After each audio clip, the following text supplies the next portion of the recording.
Suzy had always been known as Snoozy Suzy. Her parents had given her that nickname when she was just a baby because no matter where she was or what was going on, she could drift off into a nap with ease. Whether on the sofa, the school bus, or even beneath a table at a friend's house, Suzy was happiest when she could curl up and rest. As Suzy grew older, her love of naps never faded. She even convinced her three best friends, Polly, Poppy, and Pete, to join her for nap times on the weekends. They would come over to play, build forts, and then snuggle in for a snooze before running off to play again. At first, the forts were simple, a blanket draped over chairs, or a pile with cushions on the floor. But with time, Suzy's forts grew more and more imaginative. She created tents full of glowing starlights, cozy caves of blankets, and even a pretend waterfall made with the sound of dripping water. Still,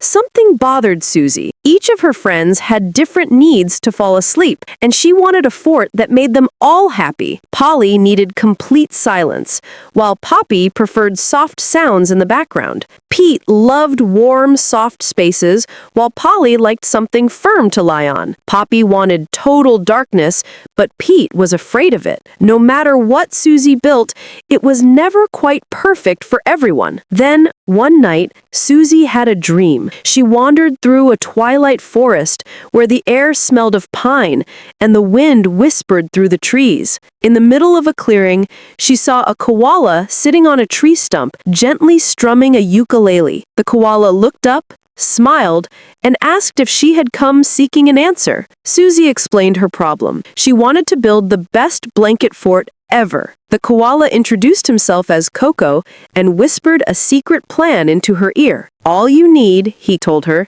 is a touch of creativity, a sprinkle of magic, and a whole lot of hope. Suzy promised she would remember everything and put it to use. When she woke up, she set to work. She collected cushions, sheets, lanterns, and even autumn leaves that she crumbled into magic dust. Her parents helped her clear her room so she had space to build. Strange sounds, thumps, swishes, and the occasional sparkle of something mysterious came from behind her door as she worked tirelessly. Finally, Friday arrived. When Polly, Poppy, and Pete came over, Suzy could barely hide her excitement. She led them upstairs, paused at her closed door, and whispered like a magician about to reveal a trick. "Welcome to the best blanket fort in the world!" When she opened the door, her friends gasped.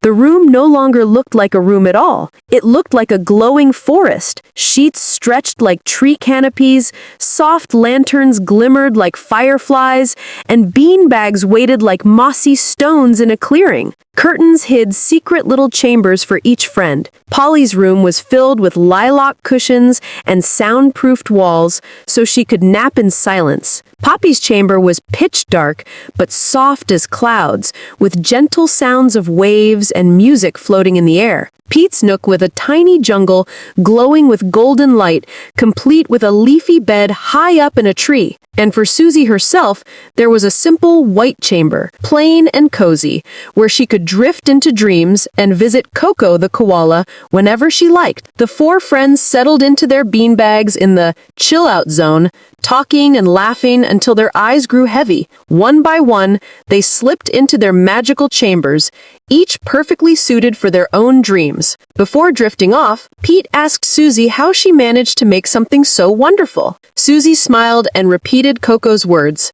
It just took a bit of creativity, a little magic, and a whole lot of hope. That night, the friends napped more soundly than ever before, wrapped in warmth, surrounded by friendship, and carried into dreams as soft as clouds.